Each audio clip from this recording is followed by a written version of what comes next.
Hi, thanks for being in a new video. Let me tell you what I like most and least about the HUAWEI Pura70 Pro in case you're considering buying it. So as always, let me tell you, don't buy the HUAWEI Pura70 Pro without watching this video. Consider its launch price in Mexico, which has been 23,999 pesos. Although you know that Huawei then puts very aggressive promotions, so you can probably find it much cheaper and that would make it even more attractive. Let's start with what I like the most. It has a very wide distribution, so you can not only buy it in the official Huawei store, although there they usually have much more aggressive promotions, but you can also find it on Amazon, Mercado Libre or other stores, even in telephone companies as well. It has armor Kunlun glass, so it has a super resistant and hard glass, so you have high chances that the device will survive in case of a fall. The front camera is exaggeratedly wide. For group photography, it can be a very good tool. In front portrait photography, it curiously did keep objects in focus. This is something that unfortunately not all devices integrate, so that's why I highlight it as a nice point in this device. Integrates variable aperture. If you like photography a lot, you will know how to value this element in a smartphone. If you do not have much knowledge of photography, you may find it a bit irrelevant. In practical life, it does make a small difference. Not to say it's a huge difference, but you can take advantage of it. It supports an ISO of 409,600. Again, you can tell that this is a very photography-focused device because very few devices will allow you this feature.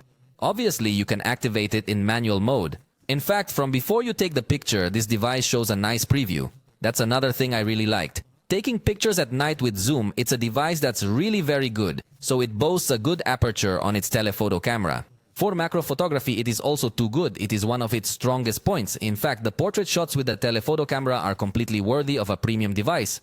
And as for video recording, even backlit, the three cameras perform well balancing lights and shadows, both the ultra-wide and the main and telephoto. A highlight is that it also supports front slow motion at 240 frames per second in Full HD. Most devices only support 120 frames per second. And the telephoto camera, remember that it also has macro capabilities, so you can even record telemacro scenes in 4K, giving a very good result indeed. It also has infrared to make it a universal remote control, which remember is a feature that several manufacturers are retiring at the high end, but Huawei still retains. It also offers you a high level of customization, for example on the lock screen. This is an advantage of having MUI 14. It offers you a 100-watt charger included in the box. In 15 minutes you can exceed 50% charge and the full charge is finished in 40 minutes.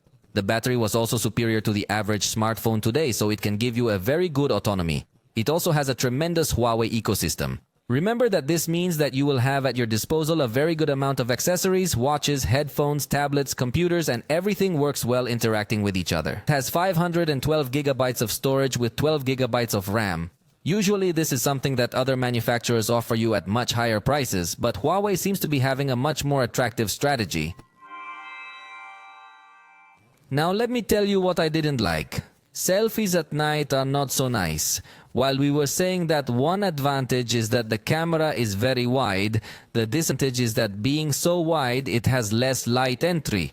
Portrait photography, if there is a lot of movement, could become a little inaccurate. Although it is something that we could say is normal, but being a device that competes in the high end, in this sense we could demand more. The video recording indoors and at night seems to be video quality in well-lit scenarios. Although it supports portrait video recording, the truth is that it is very poor. I think this is one of the aspects where it is vastly outperformed by both Apple and Samsung. Its screen recording doesn't even reach HD resolution, so you're also going to notice that these recordings look very poorly detailed. In addition, Google services are not pre-installed. Although you know that with Micro G you can solve most of these shortcomings, it is still a point to consider. The extend lock feature only works with Bluetooth devices. Unlike other Android devices and services that offer you a detection of when you take it with you or also place your location, in those scenarios it will stay unlocked. Here the experience is not as advanced. And lastly, the power is considerably good, although not the best, but the experience is not so good as it can be a bit difficult to install some games or recover the progress you had saved. Therefore, I would recommend it if you like to play games a lot. But if you already bought it, let me know how much it cost you. For now, we have reached the end of this video. If you liked it, you know you can let me know and I'll see you next time.